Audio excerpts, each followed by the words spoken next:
Tu relis tes cours 3 fois. Tu surlignes en jaune, en rose, en vert. Tu fais des résumés soignés que tu ne reliras jamais vraiment. Tu passes ta soirée entière assis à ton bureau, les yeux rivés sur des pages qui semblent te glisser entre les doigts. Comme du sable fin. Et pourtant, le jour de l'examen, c'est le vide. Pas parce que tu es paresseux, pas parce que tu manques d'intelligence, mais parce que personne ne t'a jamais appris à apprendre. L'école t'a donné des matières, des programmes, des dates d'examen, mais la méthode, la vraie, celle qui permet à certains élèves de tout retenir sans paniquer, de rester calme face aux évaluations, de progresser régulièrement sans s'épuiser. Cette méthode, là, on ne te l'a jamais enseignée, ou plutôt, elle existe, à l'autre bout du monde. Et les élèves japonais, eux, la connaissent. Pas parce qu'ils sont plus intelligents que toi, pas parce qu'ils travaillent 20 heures par jour dans une forme de masochisme studieux, mais parce que leur culture scolaire repose sur des principes millénaires, discrets, profonds, redoutablement efficaces, que la plupart des étudiants n'ont jamais entendus. Ce que tu vas découvrir ici va changer ta façon de travailler. Pas en t'en demandant plus, en t'en demandant mieux. 6 méthodes, 6 clés, 6 façons de transformer chaque minute d'étude en apprentissage réel, durable, ancré. Prêt? Alors on commence. Fusée, pourquoi regarder du côté du Japon? Le Japon n'est pas simplement un pays qui excelle dans la technologie ou l'organisation. C'est une civilisation qui a fait de l'amélioration continue un mode de vie. Un peuple qui considère que la maîtrise d'une compétence, quelle qu'elle soit, est un voyage, pas une destination. Et cette philosophie s'applique à l'apprentissage de manière absolument remarquable. Quand tu observes un élève japonais travailler, tu remarques quelque chose de frappant. Il n'est pas dans la précipitation. Il ne cherche pas à tout avaler d'un coup la veille d'un examen. Il construit, brique après brique, jour après jour, avec une régularité qui finit par produire des résultats extraordinaires. Les 6 méthodes que nous allons explorer ensemble sont toutes ancrées dans cette philosophie. Certaines ont des noms japonais, d'autres sont des pratiques culturelles traduites en outils concrets pour l'apprentissage. Mais toutes partagent une même vérité, l'efficacité ne naît pas de l'intensité, elle naît de la cohérence. Voici donc les 6 méthodes que les meilleurs étudiants japonais utilisent pour transformer leur cerveau en une machine à apprendre. Jeune pousse méthode 1, le nemawashi. Prépare ton cerveau avant d'apprendre le problème que cette méthode résout. Imagine que tu essaies de planter une graine dans un sol bétonné. Tu peux avoir la plus belle graine du monde, si la terre n'est pas préparée, rien ne poussera. C'est exactement ce qui se passe quand tu ouvres un manuel et que tu commences à lire sans aucune préparation mentale. Tu te retrouves à lire des mots, mais pas à apprendre. Ton cerveau n'a aucun cadre dans lequel ranger les informations nouvelles, donc il les laisse passer. Ou pire, il les stocke de manière chaotique, impossible à retrouver lors d'un examen. Ce que signifie nemawashi en japonais, nemawashi désigne littéralement l'action de préparer les racines d'un arbre avant de le transplanter. Les jardiniers japonais savent que si tu veux déplacer un arbre sans le tuer, tu dois d'abord passer des semaines à couper doucement les racines les unes après les autres, pour que l'arbre s'adapte progressivement à sa nouvelle situation. Appliqué à l'apprentissage, le nemawashi signifie ceci. Avant d'absorber une nouvelle matière, tu prépares ton cerveau à la recevoir. Tu crées les racines cognitives qui vont permettre aux nouvelles connaissances de s'ancrer solidement. Comment l'appliquer concrètement? Voici le protocole nemawashi en 4 étapes simples. Étape 1, la survol de 5 minutes. Avant de commencer une session d'étude, parcours le chapitre ou le cours sans rien lire en profondeur. Regarde juste les titres, les sous-titres, les illustrations, les mots en gras. Ton cerveau commence à construire une carte mentale de ce qui va venir. Étape 2, la question de départ. Pose-toi une seule question avant de commencer. Qu'est-ce que je veux comprendre après cette session? Cette question active ton système d'activation réticulaire. SAR, la partie de ton cerveau qui filtre les informations importantes. À partir de ce moment, ton cerveau est en mode chasseur, il cherche la réponse. Étape 3, le lien avec ce que tu sais déjà. Prends 2 minutes pour noter ce que tu sais déjà sur le sujet. Même si c'est vague, même si c'est peu. Ce simple exercice crée des points d'ancrage dans ta mémoire sur lesquels les nouvelles informations pourront se greffer. Étape 4, la prédiction. Essaie de deviner ce que tu vas apprendre. Même si tu te trompes complètement, l'acte de prédire crée une tension cognitive que ton cerveau cherchera naturellement à résoudre en absorbant les nouvelles informations. Le nemawashi ne te demande que 10 minutes supplémentaires par session d'étude. Mais ces 10 minutes peuvent doubler, voire tripler l'efficacité de ce qui suit. C'est l'investissement le plus rentable que tu puisses faire dans ton apprentissage. L'erreur que commettent 90% des étudiants, ils ouvrent leur cours page 1 et commencent à lire sans aucune préparation. C'est l'équivalent de se jeter dans une piscine sans avoir appris à nager. Tu te débats, tu t'épuises, et tu retiens très peu. Le nemawashi, c'est apprendre à nager avant de plonger. Simple, mais révolutionnaire. Miroir méthode 2, le hansei, l'art de se remettre en question après chaque session le problème que cette méthode résout. La plupart des étudiants répètent les mêmes erreurs d'une session à l'autre. Ils révisent de la même façon, se concentrent sur les mêmes parties faciles, parce que c'est confortable. Et évitent inconsciemment les zones d'inconfort où se trouve pourtant toute la progression. Résultat, ils ont l'impression de travailler beaucoup, mais ils stagnent. La philosophie du hansei, le hansei, fansheng, est une pratique culturelle japonaise profondément ancrée dans la vie quotidienne, professionnelle et scolaire. On pourrait le traduire par réflexion profonde sur soi-même ou auto-examen honnête. Mais cette traduction ne capture pas l'essence de ce que c'est vraiment. Le hansei, c'est l'acte délibéré et courageux de regarder tes erreurs en face. Sans te mentir, sans les minimiser, sans t'en excuser, juste les voir, les comprendre et décider de faire différemment. Dans les entreprises japonaises comme Toyota, aucun projet ne se termine sans une session de hansei collective où chacun identifie ce qui n'a pas fonctionné. Pour un étudiant, le hansei est une pratique quotidienne de 5 à 10 minutes après chaque session de travail. C'est un moment sacré de lucidité où tu évalues honnêtement ce qui vient de se passer. Le journal du hansei, comment le tenir? Prends un carnet ou une application de notes. Après chaque session d'étude, réponds à ces 3 questions. Question 1, qu'est-ce qui a bien fonctionné? Sois spécifique. Pas, j'ai bien travaillé, mais j'ai réussi à me concentrer 45 minutes sans interruption parce que j'avais coupé mon téléphone. Question 2, qu'est-ce qui n'a pas fonctionné? Sois honnête, j'ai relu mes notes sans vraiment les comprendre. Je me suis laissé distraire par les notifications à 3 reprises. J'ai évité le chapitre difficile et préféré réviser ce que je savais déjà. Question 3, ce que je ferai différemment la prochaine fois? Une seule action concrète, pas 5. Le cerveau résiste au changement quand il est submergé d'injonctions. Une seule chose à changer, c'est actionnable. 5 choses, c'est paralysant. Ce qui est remarquable avec le hansei, c'est qu'il transforme chaque session d'étude, même les moins productives, en une source de données précieuses sur toi. Même, tu deviens l'expert de ton propre fonctionnement. Et cette connaissance est la base de tout progrès réel. La puissance à soupçonner de l'autocritique. Le hansei n'est pas une pratique de flagellation ou d'autopunition. Les Japonais qui le pratiquent le font avec une forme de sérénité et de bienveillance envers eux-mêmes. L'objectif n'est pas de te sentir coupable, c'est de voir clair. Il y a une différence immense entre « je suis nul » et « cette approche n'a pas fonctionné pour moi aujourd'hui ». Voilà pourquoi, voilà ce que je vais essayer. En pratiquant le hansei pendant 30 jours consécutifs, tu vas identifier des patterns que tu n'avais jamais remarqués. Tu vas découvrir à quelle heure tu travailles mieux, quelle matière demande quel type d'effort. Quels environnements favorisent ta concentration? Ce carnet va devenir le manuel d'instruction de ton propre cerveau. Ampoule méthode 3, l'ikigai scolaire, trouve ta raison. D'apprendre le problème que cette méthode résout. Pourquoi est-ce si difficile de se motiver à étudier? Pourquoi as-tu l'impression que le travail scolaire est une contrainte extérieure imposée par des adultes qui ont oublié? Ce que c'est d'être jeune? La réponse est brutalement simple. Tu n'as pas encore trouvé le lien entre ce que tu apprends et qui tu veux devenir. Sans ce lien, l'apprentissage est d'une corvée. Avec ce lien, c'est le carburant. Et la différence entre un élève qui stagne et un élève qui décolle, c'est souvent juste ça. Qu'est-ce que l'ikigai? Ikigai est l'un des concepts les plus profonds de la philosophie japonaise. Il désigne la raison d'être, ce qui te donne envie de te lever le matin. Graphiquement, il est représenté par l'intersection de 4 cercles, ce que tu aimes faire, ce en quoi tu es doué, ce dont le monde a besoin, et ce pourquoi tu peux être rémunéré. Mais dans le contexte scolaire, l'ikigai prend une forme plus simple et plus immédiatement applicable, trouvez-la. Connexion personnelle entre chaque matière que tu étudies et ton chemin de vie. C'est ce que j'appelle l'ikigai scolaire. Comment construire ton ikigai scolaire pour chaque matière de ton programme? Pose-toi ces questions. En quoi cette matière me parle-t-elle en tant que personne? Même de loin, même indirectement, quelles compétences de vie est-ce qu'elle m'entraîne au-delà de son contenu? Les maths entraînent la logique, la littérature entraîne l'empathie et la communication. L'histoire entraîne la pensée systémique, qui, dans ma vie ou dans l'histoire, a utilisé ses connaissances pour construire quelque chose qui m'inspire? Si je maîtrisais parfaitement cette matière, quel problème de mon quotidien pourrais-je résoudre différemment? Ces questions peuvent sembler philosophiques, mais elles produisent quelque chose de très concret, de la motivation intrinsèque.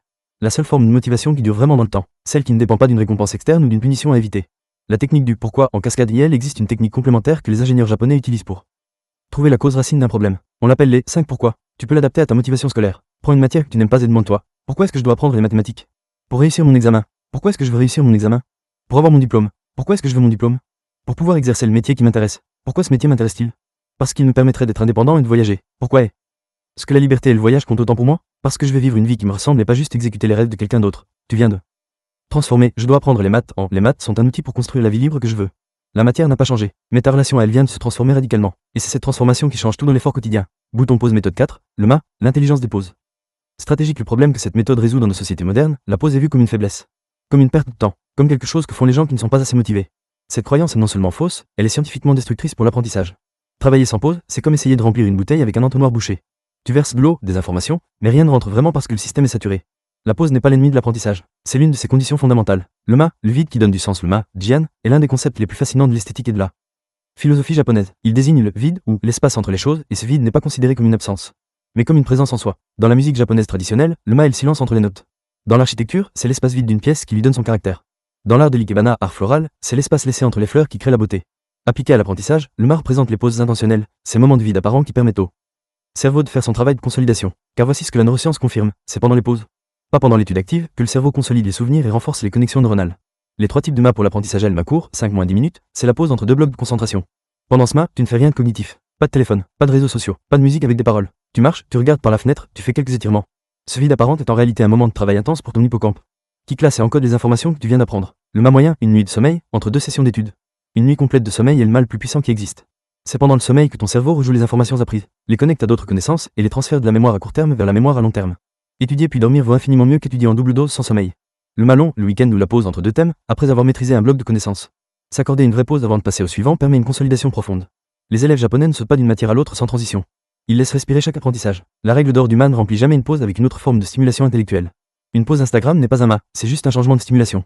Le vrai mât, c'est le vide qui permet à ton cerveau de respirer, de trier, de consolider. Accorde-toi ce vide sans culpabilité. C'est de l'apprentissage à part entière. Tenue d'arts martiaux méthode 5, le shwari, les 3 stades vers la maîtrise absolue. Le problème que cette méthode résout, de nombreux étudiants font l'erreur de vouloir être créatifs et originaux avant d'avoir maîtrisé les bases. Ils sautent des étapes, bricolent des méthodes personnalisées qui ne reposent sur rien, et se retrouvent avec des fondations fragiles qui s'effondrent au moindre examen difficile. Le shwari est l'antidote à cette erreur. Les 3 étapes du shwari. Le shwari, shupoli, est un concept issu des arts martiaux japonais, particulièrement du judo, du karaté et de l'aïkido, qui décrit les 3 stades d'apprentissage d'une discipline. Traduit littéralement, shu signifie obéir, a signifie briser, ri signifie se séparer.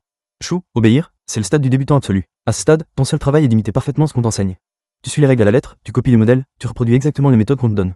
Pas de créativité, pas d'improvisation, juste l'exécution fidèle des fondamentaux. Pour un étudiant, c'est la phase où tu apprends les formules, les règles grammaticales, les méthodes de dissertation exactement comme elles te sont enseignées, sans chercher à les modifier.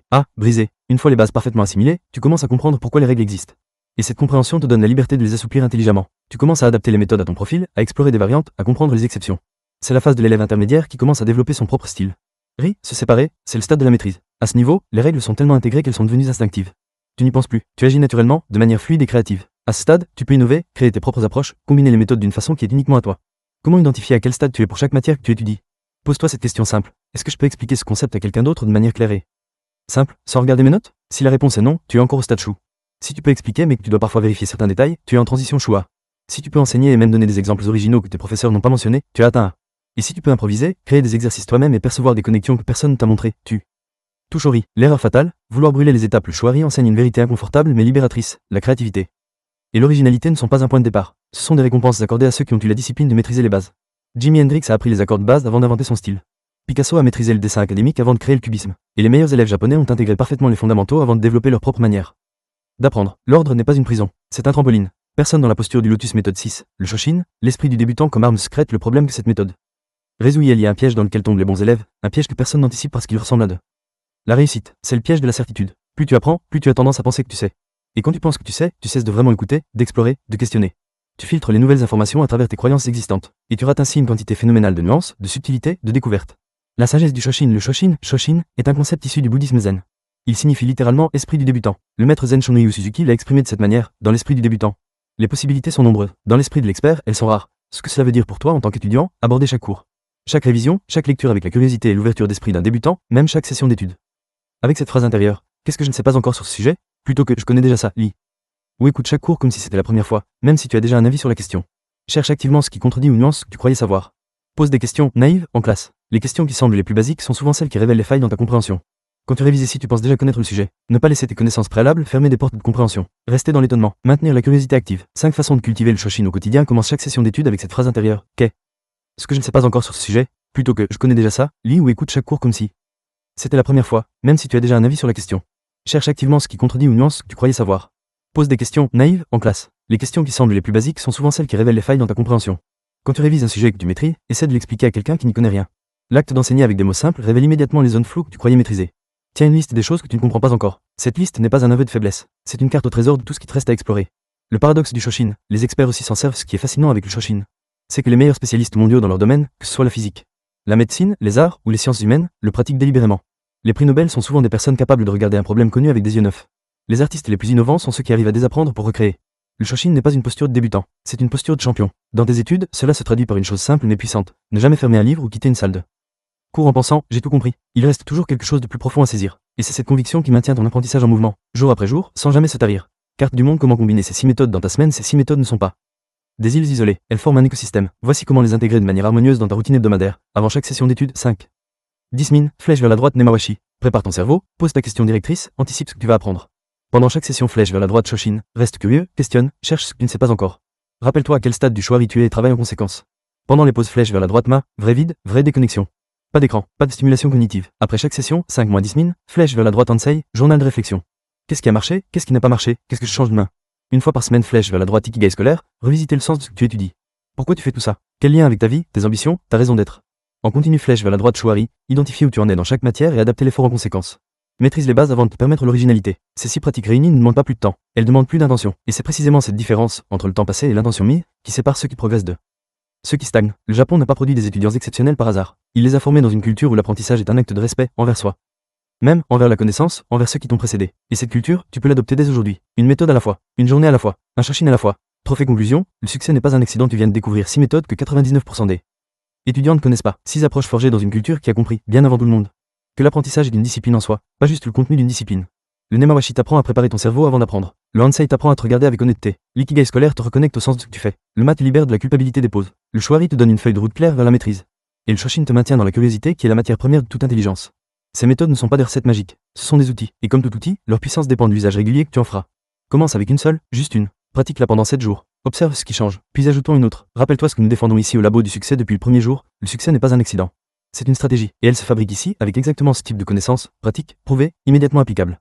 Alarme, rejoins le mouvement. Cet article t'a apporté quelque chose, une idée, une perspective, une envie de changer ta façon de travailler. Alors tu es exactement au bon endroit.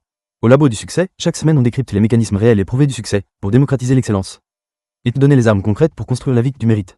Abonne-toi maintenant, droit à la cloche alarme pour ne rater aucune stratégie. Bulle de parole, la question de la semaine parmi ces 6 méthodes japonaises: Nemawashi, Hansei, Ikigai scolaire, Chouari ou Shoshin, laquelle va tu testais en premier dès cette semaine, et pourquoi? Dis-le en commentaire. Le succès n'est pas un accident, c'est une stratégie, et elle se fabrique ici. Microscope, le labo du succès.